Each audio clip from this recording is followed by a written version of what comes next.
guys, good day. Dito na naman tayo ngayon. Uwi na tayo sa ating bahay. 3 hours lang duty ko ngayong araw. Tapos mamayang gabi ay babalik ulit ako ng 11 o'clock ng gabi.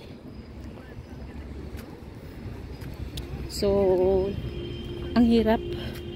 Kanina pagdating ko, yung lola ko hindi kumain, matamlay. Tapos pinakain ko kanina ng almusal. Ayaw niyang kumain. Tapos pinakain ng apo kasi kailangan niya uminom ng gamot. Kumain siya pero hindi niya malunok ang pagkain.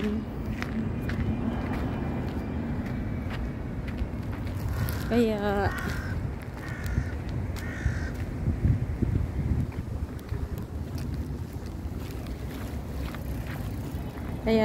nakakalungkot kasi alam mo yun, nag-emotional ka tapos ayaw kumain ng lola mo, ayaw niyang, hindi niya malunok yung pagkain, kaya parang na-emotional ako kanina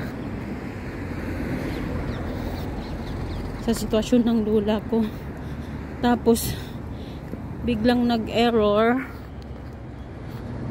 yung kanyang oxygen kasi yung pagkain ay hindi niya nalunok, kaya bumara.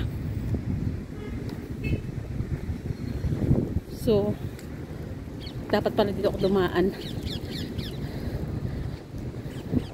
Bumara yung pagkain, kaya kanina sinaksyon siya. Tapos yun nga, pagkatapos ng suction, so naikuha lahat yung pagkain, bumara doon sa lalamunan ng lola ko. So buti na lang na malambot yung kinakain niya. Kasi ano naman kinakain niya, blender na food. Hindi naman solid. So ayun, nilagyan siya yung oxygen niya, pinalitan ng ventilator. So siguro after 1 hour ay naka-recover yung aking lola, yung aking alaga. So ngayon pagbaba ko okay na siya, tumatawa na at nakakausap ko na yung aking alaga. So masaya ako. Alam niyo yung ramdam mo na kahit hindi mo siya kaano-ano, hindi mo siya kabag-anak, hindi mo siya nanay, hindi mo siya kapatid, nandoon pa rin yung naawa ka, na naiiyak ka sa sitwasyon niya. Kasi syempre ako, napamahal ako sa lola ko, sa alaga ko.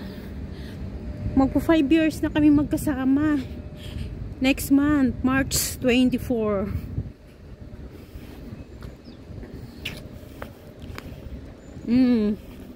Tagal namin magkasama ng lola ko. Diba? Kaya siyempre hindi mawala yun sa bilang ikaw ay isang caregiver, na tinuring mo yung employer mo na isang magulang, kapamilya. Napaka thankful naman ako sa pamilya ng aking lola, kasi kahit yung mga anak niya, apo niya, bilib na bilib sila sa akin. Kasi hindi ko pinabayaan yung nanay nila, kasi kunting ano lang, talagang yung tumatawag agad ako ng doktor para malaman kung anong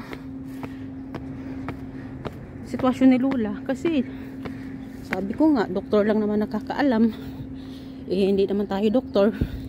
Ito pa nga kahapon, nagtatalo pa yung magkapatid kasi ayaw talaga nilang ipapadala yung lola ko sa hospital.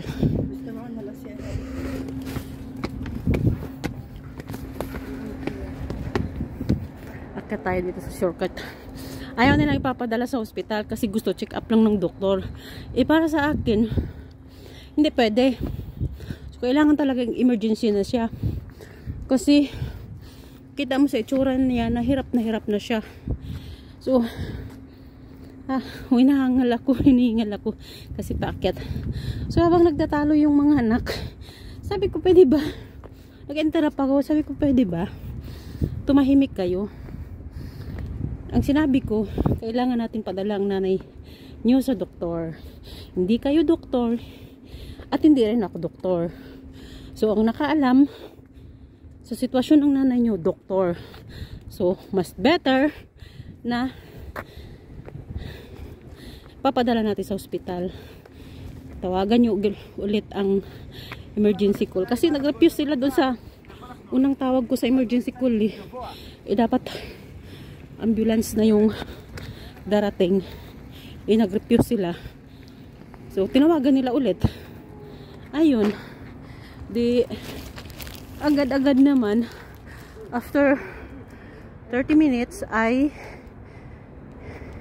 dumating yung ambulance. So, at agad-agad naman, dinala kami ng ospital. Ayan guys, ang ganda ng likod. Ay, dito ako ngayon sa likod ng hospital. Shortcut, dito ako dumaan. Kasi uwi muna ako ngayon sa bahay ng lola. So, ayun na guys. So, ngayon, siyempre, medyo okay na yung lola ko. Happy na ako. Sana nga tuloy-tuloy na yung paggaling ng lola ko. Ay. Kahit ganun pa man, napamahal na tayo sa ating employer, dapat nating mahalin trabaho. Ituring nating isang pamilya.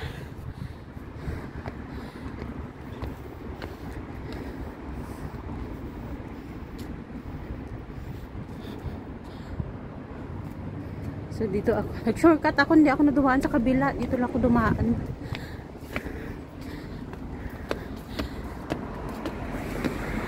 Yan, dito na tayo sa highway. So mag-aabang tayo ng lakad pa tayo. Kasi doon tayo mag-aabang ng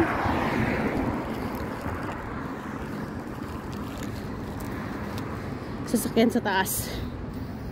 So mega love shout out nga pala sa Team Babe Ipaangat Channel, sa ating team leader si Sir Ricky, at sa ating admin na si Babe Ipchinsky, at sa ating Ayu the Queen.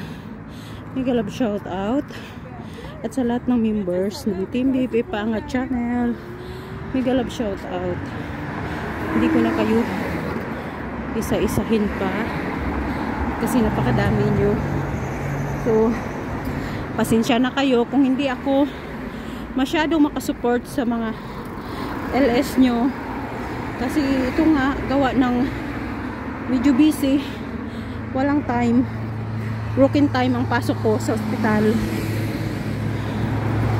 Kaya silip-silip lang ako kung sino yung mga abutan ko sa LS nyo. So hanggang dito na lang ang aking vlog. Maraming salamat sa inyong panonood, sa mga silent viewer ko, sa silent subscriber ko. Mega love shout out. Maraming salamat. Thank you for watching. Tawid tayo.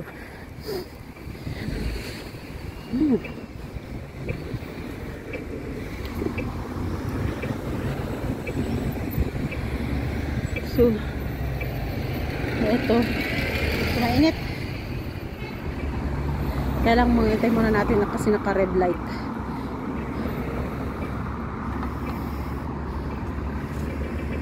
Ayan na. Tawid na tayo. Kukuha lang ako ng susi doon sa plat namin.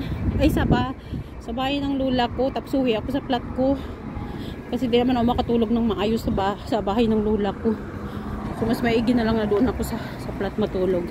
So, ito na lang guys. Thank you for watching. Bye. God bless.